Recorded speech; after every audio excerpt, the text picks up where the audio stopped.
அஸ்ஸலாமு அலைக்கும் வரஹ்மத்துல்லாஹி வபரகாத்துஹு. அன்பான இஸ்லாமிய சொந்தங்களே, அல்லாஹுவின் பேரருளால் சென்னை கானத்தூரில் ஜாமியா அல் ஹிதாயா அரபிக் கல்லூரி என்கிற மதரசாவை நாங்கள் நடத்தி வருவது உங்களுக்கு தெரியும். அல்லாஹுவின் அருளால் 170 மாணவர்கள் ஆலிம் கல்வியை கற்கிற இந்த மதரசாவுக்காக வேண்டி உங்களுடைய ஜக்காத்து சதகா நன்கொடைகளை வழங்குமாறு அன்போடு கேட்டுக்கொள்வதோடு, ஒன்றுக்கு 10 மடங்காய் 70 மடங்காய் பன்மடங்காய் அல்லாஹு வழங்குகிற இந்த புனித ரமலானில் உங்களுடைய நன்கொடைகள் மூலம் இறை அருளை பெற்றுக்கொள்ள அன்போடு வேண்டுகின்றோம். எல்லாம் வல்ல அல்லாஹு தஆலா உங்களுடைய குடும்பத்திற்கு பரக்கத்தையும் நீண்ட ஆயுளுடன் கூடிய ஆரோக்கியத்தையும் அல்லாஹு வழங்குவானாக. ஆமீன். அஸ்ஸலாமு அலைக்கும் வரஹ்மத்துல்லாஹி வபரகாத்து. அஸ்ஸலாமு அலைக்கும் வரஹ்மத்துல்லாஹி வபரகாத்து. நஹ்மதுல்லாஹல் அஸீம் நுஸல்லி வ நுஸல்லிமு அலர் ரசூலில் கரீம். அம்மா பஅத். فقد قال الله سبحانه وتعالى في كلامه القديم والفرقان الحميد: أعوذ بالله من الشيطان الرجيم. بسم الله الرحمن الرحيم. لتدخلن المسجد الحرام إن شاء الله آمنين. صدق الله العظيم. அளவற்ற அருளாளனும் நிகரற்ற அன்புடையோனுமாகிய எல்லாம் வல்ல அல்லாஹுவின் பெயரால் துவங்குகிறேன். அருமை நாயகம் முஹம்மதுர் ரசூலுல்லா ஸல்லல்லாஹு அலைஹி வஸல்லம் அவர்களின் மீதும், நற்பாக்கியங்கள் நிறைந்த அவர்களுடைய உம்மத்தின் மீதும், குறிப்பாக இக்காணொளியில இணைந்திருக்கிற நம் அனைவர் மீதும் எல்லாம் வல்ல அல்லாஹுவின் நல்லருள் என்றென்றும் நிறைவாக உண்டாவதாக. ஆமீன்.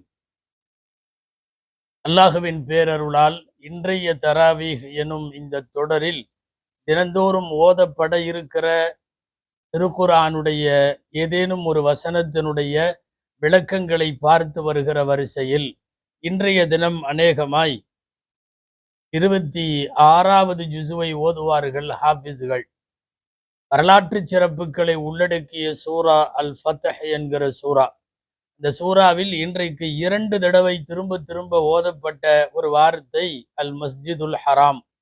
நமக்கெல்லாம் தெரியும், கஅபாவை சூழ்ந்திருக்கிற உலகத்தினுடைய சுமார் 1400 ஆண்டு கால வரலாற்றை தாண்டி இருக்கிற, உலகத்தின் எல்லா பள்ளிவாசல்களை விடவும் சிறப்பு பெற்றிருக்கிற அல் மஸ்ஜிதுல் ஹராமை குறித்து நாம் இன்றைக்கு சிந்திக்கிறோம். அன்பானவர்களே, இன்றைய வசனங்களில் சூரத்துல் ஃபத்ஹிலே ஹுமுல்லதீன கஃபரு வ ஸத்தூக்கும் அனில் மஸ்ஜிதுல் ஹராம் என்று மஸ்ஜிதுல் ஹராமில் மக்களை தடுத்தவர்களை பற்றிய வசனம் வந்தது. பெருமானார் ஸல்லல்லாஹு அலைஹி வஸல்லம் அவர்களை பார்த்து அவர்கள் மதீனாவிலே இருக்கிற போது, லததுகுலுன்னல் மஸ்ஜிதல் ஹராம இன்ஷா அல்லாஹ் ஆமினீன், அல்லாஹ் நாடினால் அச்சமற்ற முறையில் நபியே நீங்கள் மஸ்ஜிதுல் ஹராமிற்குள் நுழைவீர்கள் என்று வந்தது.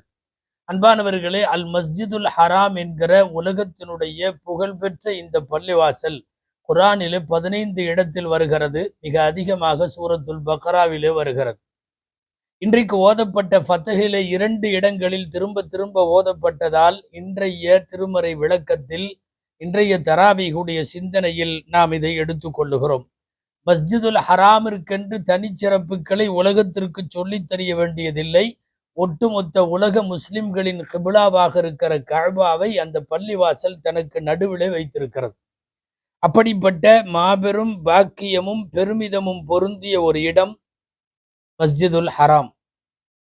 மஸ்ஜிதுல் ஹராமை பற்றி இந்த உம்மத்தில் எல்லாருக்கும் தெரிந்த ஒரு செய்தி, ஒவ்வொரு ரகாஅத்திற்கும், அதிலே தொழப்படக்கூடிய ஒவ்வொரு தொழுகைக்கும் 1,00,000 தொழுகைகளுக்கான நன்மைகளை அல்லாஹ் வழங்குகிறான் என்பது இந்த மஸ்ஜிதுக்கான தனிச்சிறப்பு. மட்டுமல்ல, உலகத்தில் இந்த மஸ்ஜித் முதலாக கட்டப்பட்டது.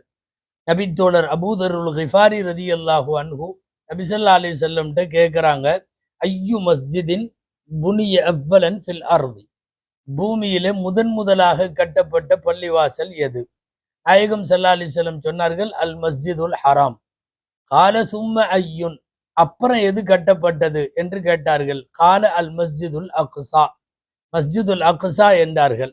கால கம் பைனஹுமா, இந்த ரெண்டு பள்ளிவாசலுக்கு இடையில் எவ்வளவு ஆண்டு இடைவெளி என்று கேட்டார்கள். கால அர்பஊன், 40 வருஷங்கள் என்றார்கள் நபி ஸல்லல்லாஹு அலைஹி வஸல்லம். சஹீஹான அறிவிப்புகளாக இது பல்வேறு ஹதீஸ் நூல்களில் இடம்பெற்றிருக்கிற செய்தி மஸ்ஜிதுல் ஹராமை பற்றியது. அன்பானவர்களே, மிகச் சுருக்கமாய் அதனுடைய வரலாற்றை பார்த்து விடுவோம். முதலாய் இந்த பள்ளியை கட்டியவர்கள் மலக்குமார்கள். ஆதம் அலைஹிஸ்ஸலாமுக்காக அவர்கள் பூமியிலே இறக்கிவிடப்பட்டதற்கு பிறகு கட்டப்பட்ட பள்ளிவாசல் இது. காலப்போக்கில் கட்டப்பட்ட கட்டடத்தினுடைய அடையாளங்கள் எல்லாம் மறைந்து போய்விட்டது. கட்டடமும் காணவில்லை, அது எங்கே இருந்தது என்பதற்கான குறிப்புகளும் கிடைக்கவில்லை. கடைசியாய் கஅபா இருந்த இடம் தெரியவில்லை. 100 ஆண்டுகளுக்கு பின்னால் ஆதம் அலைஹிஸ்ஸலாம், ஷீத் அலைஹிஸ்ஸலாம், இத்ரீஸ் அலைஹிஸ்ஸலாம், ஹூத் அலைஹிஸ்ஸலாம், சாலிஹ் அலைஹிஸ்ஸலாம் என்று ஒரு பெருங்கொண்ட நபிமார்களின் பட்டியல் வந்ததற்கு பிறகு வருகிறார்கள் இப்ராஹிம் அலைஹிஸ்ஸலாம் என்கிற இந்த சமுதாயத்தினுடைய தந்தையாக கருதப்படுகிற ஹலீலுல்லா இப்ராஹிம் அலைஹிஸ்ஸலாம் அவர்கள். குர்ஆன் சொல்லுகிறது, வஇத் யர்ஃபஉ இப்ராஹீமுல் கவாயித மினல் பைத்தி வ இஸ்மாயில். இப்ராஹிம் அலைஹிஸ்ஸலாமும் அவர்களுடன் இஸ்மாயில் அலைஹிஸ்ஸலாமும் சேர்ந்து இந்த கஅபத்துல்லாவினுடைய அடிக்கற்களை, கவாயிதுகள் என்று சொன்னால் அந்த அஸ்திவாரத்தை உயர்த்தினார்கள். அப்படி என்றால் ஏற்கனவே அஸ்திவாரம் இருந்தது. அந்த அஸ்திவாரத்தின் மீதுதான் இவர்கள் தங்களுடைய கட்டிடத்தை கட்டி எழுப்பினார்கள். வரலாற்றில் கஅபத்துல்லாவினுடைய கட்டிடப் பணி குறித்த வரலாறுகளில் இப்படி வருகிறது. அல்லாஹு ஜல்ல ஷானஹு தஆலா இப்ராஹிம் அலைஹிஸ்ஸலாமுக்கு ஒரு நிழலை கொண்டு வந்து சரியாக நிறுத்தினான். கஅபத்துல்லா இருந்த இடத்துல எங்க கஅபா கட்டணும்னு தெரியணும் இல்லையா? ஏன்னா இவங்களுக்கு தெரியாது இல்லையா? அப்ப தெரியாமல் இருக்கிற இப்ராஹிம் அலைஹிஸ்ஸலாமுக்கு சரியா கஅபத்துல்லா மாதிரியே ஒரு அந்த ஸ்கொயர்ல ஒரு நிழல் வந்து நின்றது. அதற்கு கீழே சரியாக 4 மூலைகளிலும் ஹஜ்ரத் இப்ராஹிம் அலைஹிஸ்ஸலாம் யர்ஃபஉ இப்ராஹிம் அல் கவாயித், இப்ராஹிம் அலைஹிஸ்ஸலாம் அவைகளை உயர்த்தினார்கள். இப்ராஹிம் அலைஹிஸ்ஸலாமுக்கு அதுக்கு முன்னாடியே இங்க ஒரு பள்ளி இருக்குன்னு தெரியும். எந்த இடம்னு தான் தெரியாது, பள்ளி இருக்குன்னு தெரியும். எப்படி தெரியும்? கொண்டு வந்து மனைவியையும் அவர்களுடைய மகன் இஸ்மாயில் அலைஹிஸ்ஸலாமையும் விடுறப்போ அவர் ஒரு வார்த்தை சொல்றாங்க. குர்ஆனில் அது இருக்கிறது. 13வது ஜுஸ்வில் என்ன சொல்றாங்க தெரியுமா? அஸ்கன்து பிவாதின் கைரி தி ஸர்இன் இன்த பைத்திகல் முஹர்ரம். அல்லாஹ், என்னுடைய குடும்பத்தை நான் தங்க வைக்கிறேன், என்னுடைய துர்ரியத்தை தங்க வைக்கிறேன். எங்க? விவசாய நிலமெல்லாம் இல்லாத ஒரு இடத்தில், உன்னுடைய இல்லத்திற்கு அருகாமையில். உன்னுடைய இல்லத்திற்கு அருகில்னு சொல்றப்ப இருந்து கஅபான்னு ஒண்ணு அங்க இருக்குதுங்கிறது தெரியுது இப்ராஹிம் அலைஹிஸ்ஸலாமுக்கு. ஆனா மிக கரெக்டா துல்லியமா இந்த இடம்தான் கஅபா என்பதை ஒரு ஜாஅத் ஸஹாபத்துன் கத் அவல்லத் ஃபௌகல் கஅபா, கஅபாவிற்கு மேல் ஒரு மேகம் வந்து நிழலிட்டு அல்லாஹுவால் காட்டி கொடுக்கப்பட்டது. அந்த இடத்தில் இப்ராஹிம் அலைஹிஸ்ஸலாம் கட்டினார்கள். இப்ராஹிம் அலைஹிஸ்ஸலாம் அந்த இடம் தெரியல மட்டுமல்ல, மனைவி மகனையும் விட்டுட்டு போன இடமும் தெரியல. அதாவது விட்டுட்டு போயிட்டாங்க. எங்க? அந்த மனைவிட்ட, சாரா அம்மையார்கிட்ட, அந்த மகன்கிட்ட, இசாக் அலைஹிஸ்ஸலாம்கிட்ட. ரொம்ப காலம் கழிச்சு திரும்பி வர்றாங்க, பல வருஷங்கள். குழந்தையாக இருந்த இஸ்மாயில் அலைஹிஸ்ஸலாம் அவர்கள் ஓரளவு பருவத்திற்கு, பாலக பருவத்திற்கு வந்த நேரத்துல தான் திரும்பி வர்றாங்க. எங்க விட்டுட்டு போனாங்கன்னு இடம் தெரியல. இடம் தெரியாமத்தான் அப்படியே சுத்தி வரும்போது அவங்களுக்கு நிறைய விஷயம் புரிஞ்சது. ஹாஜரா அம்மையார் மௌத்தாயிட்டாங்க. இப்ப இருக்கிறது யார்? பையன் மாத்திரம். அப்புறம் மனைவிட்ட போய் கேட்டாங்க, வச்சாங்கன்னெல்லாம் வருது. அவர்கள் அடுத்தடுத்த முறைகள் வருகிற போது அவர்களுக்கு அந்த இடம் தெரியாமல் இருந்தது என்கிற குறிப்புகள் சரித்திரத்திலே கிடைக்கிறது. அன்பானவர்களே, ஹஜ்ரத் இப்ராஹிம் அலைஹிஸ்ஸலாம் இதை பல்லாண்டுகளுக்கு பின்னாலே தந்தையை சந்தித்த போது வரலாற்று ஆசிரியர்கள் எழுதுகிறார்கள், இவர்கள்தான் இப்ராஹிம் என்று அடையாளம் தெரிந்த பிறகு, இவர்கள்தான் இஸ்மாயில் என்று பரஸ்பர அறிமுகத்திற்கு பிறகு தந்தையின் கையை முத்தமிட்டு மக்காவிலே அந்த மண்ணிலே அவர்கள் வரவேற்றார்கள் என்று இருக்கிறது. இதுவெல்லாம் மஸ்ஜிதுல் ஹராமினுடைய துவக்க காலத்தினுடைய வரலாறுகளில் இவைகள் அடங்கும். பாருங்கள், இந்த பள்ளிவாசல் மஸ்ஜிதுல் ஹராமை குறித்து ஏராளமான செய்திகள் ஹதீசுகளில் வந்திருப்பதையெல்லாம் நாம் பார்க்க வேண்டும். அன்பானவர்களே, நபிகள் நாயகம் ஸல்லல்லாஹு அலைஹி வஸல்லம் அவர்களுடைய காலத்தில் மீண்டும் இப்ராஹிம் அலைஹிஸ்ஸலாம் கட்டிய கஅபா பழுதடைந்து விட்டது, சிதிலமடைந்து விட்டது, சேதாரமாகி அது ஏதோ ஒரு பாழடைஞ்ச மண்டபம் மாதிரி ஆயிருச்சு. 2 காரணங்கள் முக்கியமானது வரலாற்றுல.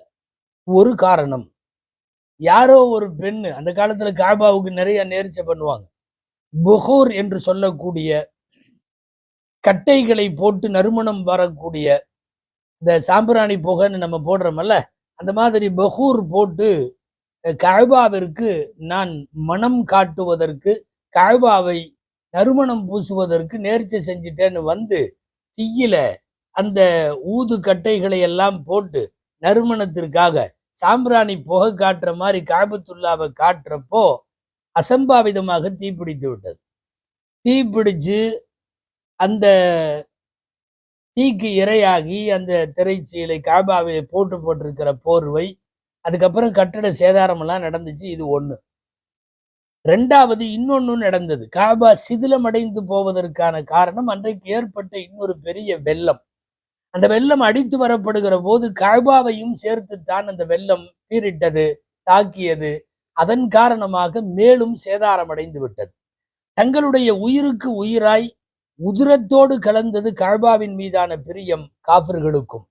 அப்ப அவர்கள் என்ன செய்தார்கள், இப்படி சிதிலமடைஞ்ச காபாவை நாம சுத்தி சுத்தி வந்துட்டு இருக்க வேணாம், இதை கட்டிடுவோம் என்று முடிவெடுத்த போதுதான் மக்காவினுடைய பெருந்தலைகள் எல்லாம் சேர்ந்து அதை கட்டி முடித்தார்கள் என்கிற வரலாறு முந்தைய தொடர்களிலும் பார்த்திருக்கிறோம். ஆரம்பத்தில் இடித்துவிட்டு கட்ட முயன்ற போது, இடிக்க போன நேரத்தில் காபாவை முழுவதுமாக ஒரு பாம்பு சுற்றி இருந்ததை, பின்னால் அது விளக்கப்பட்டதை, அதற்கு பிறகு இவர்கள் கட்டிடப் பணியை துவங்கி பழையபடி கட்டாமல் இன்றைக்கு இருக்கிற ஹதீம் என்று சொல்லக்கூடிய ஒரு பகுதியை வெளியிலேயே விட்டு பூர்த்தி செய்தார்கள்.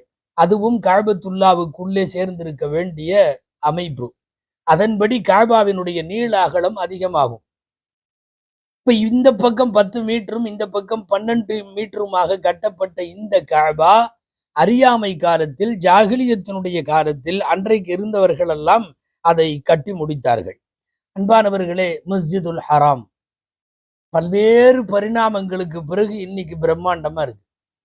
அன்னைக்கு மஸ்ஜிதுல் ஹராம் என்ன தெரியுமா, காபாவை சுத்தி தான் நிறைய பேர்த்தோட வீடு. பனு அம்ரு, பனு மஹ்சூம், குறைஷிகள், அதாவது பெரிய பெரிய குடும்பங்கள் இருந்துச்சுல்ல, எல்லாம் காபாவை சுத்தி.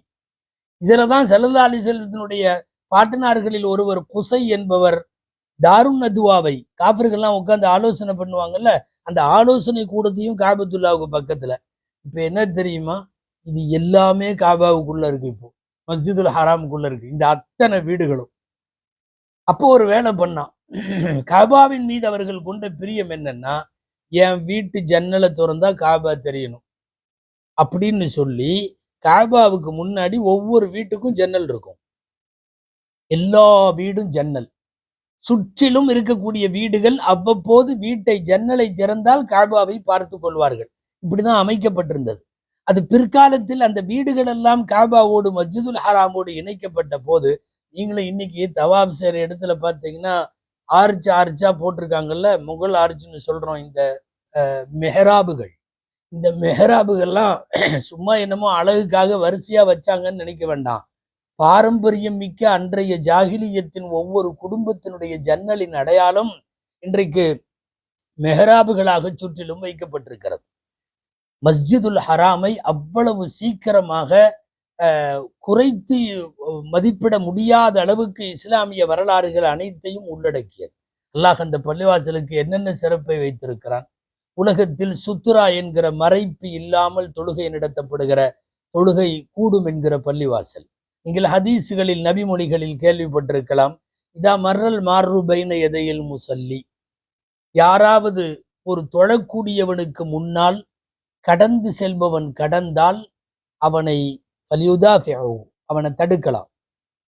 மீறி போறேன்னு சொன்னா அவனோடு போர் செய்யலாம், சண்டை போடலாம். வாளை எடுத்து நீ போகக்கூடாதுன்னு சொல்லலாம். காரணம் என்னன்னா, தொழுது கொண்டிருக்கிற போது குறுக்க போகக்கூடாது. அது பெரிய பாவம்.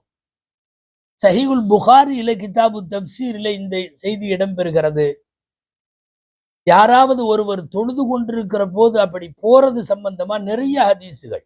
40 வருஷம் கால் கடுக்க ஒருவன் நின்று கொண்டே இருப்பதை விடவும் ஒரே ஒரு முசல்லி தொழக்கூடியவனுக்கு குறுக்க போறது, இந்த 40 வருஷம் நிக்கிறதே பரவாயில்ல, அந்த ஒரு தொழுகையாளிக்கு குறுக்கே போவதை விட. சும்மா ஜஸ்ட் ஒரு ஒரு ஒரு செகண்ட் ஆகும் ஒரு தொழுகிறவரை கிடக்கிறதுக்கு. நீ அதுக்கு பதிலா பேசாம 40 வருஷம் கால் கடுக்க நின்றுட்டு போயிடலாம். அவ்வளவு பெரிய பாவம் தொழுகைக்கு குறுக்கே போவது. இதை சுத்ரா என்று சொல்லுகிறோம். இது தனி பாடம் ஃபிக்ஹுடைய கிதாபுகள்ல இருக்கிறது. தொழுகைக்கு குறுக்க போக முடியாது. ஆனால் மார்க்க சட்ட நிபுணர்கள் அத்தனை பேரும் மஸ்ஜிதுல் ஹராமுக்கு இது விதிவிலக்கு என்று எழுதுகிறார்கள். ஏன் அந்த பள்ளிவாசலுக்கு மட்டும் விதிவிலக்கு அப்படின்னா, தவாஃப் செய்யவே முடியாது. ஏன்னா அந்த பள்ளிவாசல்ல எங்க தொழுதாலும் முன்னால காபா, காபாவை தவாஃப் சுற்றி கொண்டேதான் இருப்பார்கள். தொழுகைக்கு முன்னால போகக்கூடாதுங்கிற மாதிரி சூழ்நிலை வந்தா, முக்தலிப் என்பவருடைய ஒரு அறிவிப்பு இருக்கிறது. இந்த நேரத்தில் அந்த அறிவிப்பை படிப்பது பொருத்தம். நான் நபி ஸல்லல்லாஹு அலைஹி வஸல்லமை பனு சஹும் என்கிற இடத்தில் நான் தொழுகுவதை, ரசூலுல்லாஹ் கஅபத்துல்லாவை நோக்கி தொழுகுவதை பார்த்தேன். கஅபாவுக்கும் ரசூலுக்கும் இடையில் எந்த சுத்ராவும் இல்லை, தவாஃபு நடந்துட்டு இருந்துச்சு. இந்த ஹதீஸ்ல வர்ற பனு சஹும் அப்படிங்கிறது தான் காலப்போக்கத்துல பேர் மாறி இன்னைக்கு நாம பாபுல் உம்ரான்னு சொல்றோம்ல, ஃபேமஸான பாபுல் உம்ரா, எல்லாம் அதுலதான் நிக்கிறோம். இந்த பாபுல் உம்ராவுடைய வாசல்ல தான் ரசூல் ஸல்லல்லாஹு அலைஹி வஸல்லம் தொழுதுருக்கிறாங்க. அவங்க தொழுகிறதுக்கும் கஅபால தவாஃப் செஞ்சுட்டு இருக்கிறாங்க மக்கள். இந்த ரெண்டுக்கு இடையில சுத்ரா என்கிற திரை இல்லை. எனவே உலகத்தினுடைய பள்ளிவாசல்களிலிருந்து இந்த இதுக்கு மட்டும் விதிவிலக்கு. குறுக்க பெண்களே போனாலும், பெண் போனாலும், ஏன்னா குறுக்க பெண் போனால் தொழுகை முறிந்துவிடும் என்கிற பல்வேறு மசாயில்களில் ஃபுகஹாக்களுக்கு இடையிலே கருத்து வேறுபாடெல்லாம் இருக்கு. பெண்களே போனாலும் தொழுகை என்பது கூடாது. ஏன் அப்படி? தொழுகை என்பது தாராளமாக கூடிவிடும். ஏன் அப்படின்னா, இந்த சட்டம் மட்டும் அந்த பள்ளிவாசல்ல வச்சா குறுக்க போகக்கூடாது அப்படின்னு வச்சா, தவாஃப் என்பதே உலகத்தில் இல்லாமல் போய்விடும். அன்பானவர்களே, மஸ்ஜிதுல் ஹராமினுடைய தனிச்சிறப்புகள்ல ஒண்ணு என்ன தெரியுமா? அந்த பள்ளிவாசலை தவிர உலகத்துல வேற எங்கேயும் தவாஃப் செய்ய முடியாது. தவாஃப் என்கிற ஒரு மிகப்பெரிய இபாதத், குர்ஆன் ஹதீஸில் வந்திருக்கக்கூடிய அந்த இபாதத் இந்த இடத்துல மட்டும்தான் செய்ய முடியும் என்பது அல்லாஹ் அந்த இடத்திற்கு வழங்கி வைத்திருக்கிற மிகப்பெரிய பாக்கியம். அதாவது ஒரு பள்ளிவாசல், மஸ்ஜிதுல் அக்ஸா உட்பட எந்த பள்ளிவாசலும் இவ்வளவு புனிதங்களை உள்ள வச்சதில்லை. எல்லா புனிதத்தையும் உள்ளுக்குள்ள வச்சிருக்குது இந்த பள்ளிவாசல். காபத்துல்லாவை உள்ள வச்சிருக்குன்னு சொன்னோம். மகாமே இப்ராஹிமை உள்ள வச்சிருக்குது. ஹஜ்ரத் இப்ராஹிம் அலைஹிஸ்ஸலாமினுடைய பாத அச்சு கியாமத்து வரை அல்லாஹ் வரலாறாக நிற்க வைத்திருக்கிறான். அந்த பாத அச்சு உள்ள மகாமே இப்ராஹிம் அங்க இருக்கு. ஆண்டாண்டு கால முஸ்லிம்களின் பெருமையாய், அதற்கு முன்னர் அரபுலகத்தின் பெருமையாய் கருதப்பட்ட ஜம்சம் இந்த பள்ளிவாசல் உள்ளுக்குள்ள வச்சிருக்கு. ஒரு பள்ளிவாசல் உள்ளுக்குள்ள எவ்வளவெல்லாம் புதைத்து வைத்திருக்கிறது. சுவனத்துல இருந்து கொண்டு வரப்பட்ட கல்லை இந்த பள்ளிவாசல் மஸ்ஜிதுல் ஹராம் தனக்குள்ளே வைத்திருக்கிறது. அங்கே ஹத்தீம் என்ற ஒரு இடம், சற்று நேரத்திற்கு முன்னால் நாம் சொன்னோம் இல்லையா, அந்த அரை வட்டம் காபாவை ஒட்டி, அதை ஹத்தீம் என்று சொல்லுவார்கள், ஹிஜ்ரே இஸ்மாயில் என்று சொல்லுவார்கள். ஹிஜ்ரே இஸ்மாயில்னு அது சொல்றதுக்கான காரணம் என்னன்னா, இந்த இடத்தை பத்தி 2 செய்தி சொல்லணும். ஒண்ணு என்னன்னா, இஸ்மாயில் அலைஹிஸ்ஸலாம், அவங்க தந்தை, அவங்க தாய் ஹாஜர் அம்மையார், இந்த 2 பேருமே அங்கே அடங்கி இருக்கிறார்கள் என்று ஒரு கருத்து உண்டு. ஆனால் இதில் கருத்து வேறுபாடும் உண்டு. 2வது செய்தி, அந்த கால மக்காவுல ஒரு உடன்படிக்கையை போடுறதுனாலும், ஒரு உடன்படிக்கை ஏற்கனவே இருக்கிறத முறிக்கிறதா இருந்தாலும் அங்கதான் வரணும். கோத்திர தலைவர்கள், குலத்தலைவர்கள், ஊர் பெரிய மனுஷன்லாம் வந்து அங்க நின்று இவர்களோடு ஒப்பந்தம் என்று அங்கதான் படிப்பாங்க. இவர்களோடு ஒப்பந்தம் முறிந்து விட்டது என்கிற அறிவிப்பை அங்கதான் செய்வாங்க. எனவே மக்காவினுடைய, உலகத்தின் மார்பிடம் மக்கா, மக்காவினுடைய மார்பிடம் ஹிஜ்ரே இஸ்மாயில் என்று சொல்லலாம், ஹத்தீம் என்று சொல்லுகிறோம். இந்த பள்ளிவாசல் எவ்வளவு புதையலை உள்ள வச்சிருக்குது தெரியுமா? அல்லாஹு அக்பர். வரலாற்று சிறப்பு மிக்க சஃபா மர்வா பள்ளிக்கு வெளியே இல்லை, பள்ளிக்கு உள்ள இருக்கு. இந்த 2 மலைகளும் அதில் செய்யப்படுகிற சை என்கிற மேலான இபாதத்தும் இது எல்லாத்தையும் பள்ளிவாசல் இதற்குள்ளே வைத்திருக்கிறது. அன்பானவர்களே, இதுவெல்லாம் கடந்த காலங்களில் எத்தனை புனிதங்களை உள்ளே வைத்திருக்க வேண்டுமோ அத்தனை புனிதங்களையும் இந்த பள்ளிவாசல் உள்ளே வைத்திருக்கிறது என்பதற்காக சொல்லுகிறோம். இதை தாண்டி நீங்க மஸ்ஜிதுல் ஹராம் டுடே அப்டேட் யோசிச்சா இன்னைக்கு உள்ள சூழ்நிலையில அல்லாஹு அக்பர், காலத்தால் அழியாமல் எல்லா ஆளுநர்களால், அரசர்களால், ஜனாதிபதிகளால், கவர்னர்களால் தனி கவனம் வைத்து பேணப்பட்டு வந்த பள்ளிவாசல் மஸ்ஜிதுல் ஹராம். இதுக்கு ஹரம்னு பேரு. மதீனால இருக்கிற மஸ்ஜிது நபவிக்கும் ஹரம்னு பேரு. 2 ஹரம். ஆச்சரியம் என்ன தெரியுமா?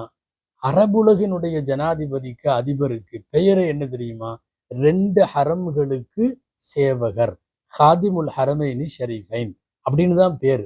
அவங்க வேற பேரெல்லாம் வச்சுக்கிறது இல்லை. காரணம் என்னன்னா, இந்த பள்ளிவாசலுக்கு நான் ஹாதிம், இந்த பள்ளிவாசலுக்கு நான் ஊழியன் என்று சொல்லுவதைத்தான் அந்த நாட்டினுடைய உயரிய போஸ்டாக இருக்கிற அதிபர் போஸ்டே இந்த பள்ளிக்கு ஹாதிம்னு சொல்றதுலதான் பெருமைப்படுதுன்னு கவனிக்கணும்.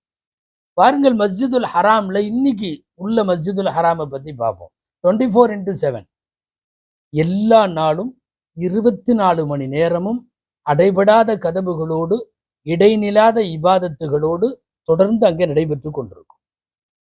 பள்ளி ஃபுல்லா பல லட்சம் மக்கள் தொழுகிற அளவுக்கு இடவசதி உள்ள பள்ளி ஃபுல்லா ஏசி, குளிரூட்டப்பட்டது மட்டுமல்ல, நீங்கள் தவாஃப் செய்கிற தரைக்கு ஏசி என்பது பூமிக்கு அடியில இருந்து தொழில்நுட்பத்தோடு தரப்பட்டிருக்கிறது. வெயில் காலத்தில் அங்கே கால் வைக்கிற போது சூடாக இருக்காது. தேவையான அளவுக்கு உள்ள தரைத்தளமெல்லாம் குளிரூட்டப்பட்டிருக்கிறது. படியேறி போக வேண்டும் என்கிற அவசியம் இல்லாத அளவுக்கு டோட்டல் மஸ்ஜிதுல் ஹராம் எஸ்கலேட்டர்கள் வைத்து தனி நிர்வாகத்தால் அங்கே ஒரு குழுவால் அது தனியாக நியமிக்கப்படுகிறது. பள்ளி முழுக்க உலகத்தின் எந்த மூலையிலிருந்து மாற்றுத்திறனாளிகள் வந்தாலும் அவர்களுக்கு தனி வழி. எஸ்கலேட்டர்களை சொல்லவில்லை. ஒரு வீல் சேர் போறதுக்கோ, வயசானவங்க போறதுக்கோ, முடியாதவங்க நடக்கிறதுக்கோ, பள்ளிவாசலின் எல்லா மூலையிலும் ஒரு இடத்துல கூட இங்கே மாற்றுத்திறனாளிகளுக்கு வாய்ப்பில்லைன்னு சொல்ல முடியாது. அவ்வளவு ஏற்பாடும் வைத்திருக்கிறது. பெரிய விஷயம் என்ன தெரியுமா? மஸ்ஜிதுல் ஹராம்ல இருக்கிற மைக் சிஸ்டம் உலகத்துல எங்கேயுமே இல்லை, எங்கேயுமே இல்லை உலகத்துல. அவ்வளவு பிரம்மாண்டமாக, துல்லியமாக, உங்களுடைய லேசாக நீங்கள் எச்சில் முழுங்குகிற சப்தம் கூட எடுத்து காட்டி விடுத்து கொடுக்கிற உயர் தொழில்நுட்பத்தை சார்ந்த மைக் சிஸ்டம் அங்கே வந்திருக்கிறது. தேவையான என்னென்ன ஏற்பாடுகளோ அத்தனை, நம்ம பாணியில சொல்றதுன்னா அத்தனையும் ஃப்ரீ. ஒரே ஒரு டிக்கெட் கவுண்டர் வச்சா என்ன ஆகும்னு யோசிச்சு பாருங்க. ஏசா மஸ்ஜிதுல் ஹராமுக்குள்ள கட்டணங்கள் எதுவும் இல்லாமல் உலக மக்கள் அத்தனை பேருக்கும் இவ்வளவு ஏற்பாடுகளோடு, நம்ம ஊர் பாணியில சொல்றதுன்னா உண்டியலே கிடையாது, பக்கெட் வசூல் கிடையாது. நீங்கள் தாருங்கள் என்று நிதி கேட்டால் உலகம் கொட்டி கொடுத்து விடும். ஒரு தனி நாட்டையே அதை வைத்து ஆட்சி செய்து விடலாம். ஆனால் எந்த கட்டணமும் இல்லாமல், எந்த வசூலிப்புகளும் இல்லாமல், பள்ளிவாசலுக்கென்று அதில் பயன்படுத்தப்படுகிற எதற்கும் இல்லாமல் ஒரு பிரம்மாண்டமான ஏற்பாட்டை, இந்த சேவைகளை எல்லாம் செய்வதை பாக்கியமாக கருதி வந்தவர்கள் இதுவரை அரபுலகத்தை ஆண்ட அத்தனை பெருமக்களும். சரியா சொல்றதுன்னா கிட்டத்தட்ட ஒட்டு மொத்தமா 88 ஏக்கர் இடம் அதுக்கு மஸ்ஜிதுல் ஹராம் என்று பெயர். மக்கால இருந்த எல்லா சஹாபி வீடும் இப்ப பள்ளியாசலுக்குள்ள போயிருச்சு. மக்கால இருந்த அபூஜஹல் உள்ளிட்ட எல்லா எதிரிகளுடைய வீடும் பள்ளியாசலுக்குள்ள போயிருச்சு. வரலாற்று சிறப்பு மிக்க மக்காவின் எத்தனை இடங்களோ அத்தனை இடங்களும் மஸ்ஜிதுல் ஹராமுக்குள்ளே வந்து விட்டது. அல்லாஹ் செய்த மிகப்பெரிய ஏற்பாடு மஸ்ஜிதுல் ஹராம். உயிரோட்டத்தோடு உலகத்தை கவர்ந்திருக்கிற வகையில் அல்லாஹ் உலக முஸ்லிம்களின் மர்கஸாய், மையமாய் இன்றளவும் அல்லாஹ் வைத்திருக்கிறார். மஸ்ஜிதுல் ஹராமை பற்றிய வியக்கத்தக்க செய்திகள் வரலாற்றில் இன்னமும் நிறைய உண்டு. இந்த சொற்பொழிவு நீண்டுவிடும். அல்லாஹ்விடத்தில் துவா செய்வோம்.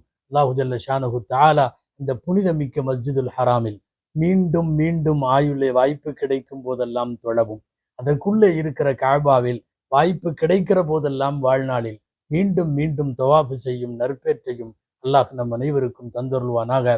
ஆமீன். வஆகிரு தஅவானா அனில் ஹம்துலில்லாஹி ரப்பில் ஆலமீன். அஸ்ஸலாமு அலைக்கும் வரஹ்மத்துல்லாஹி வபரகாத்துஹு.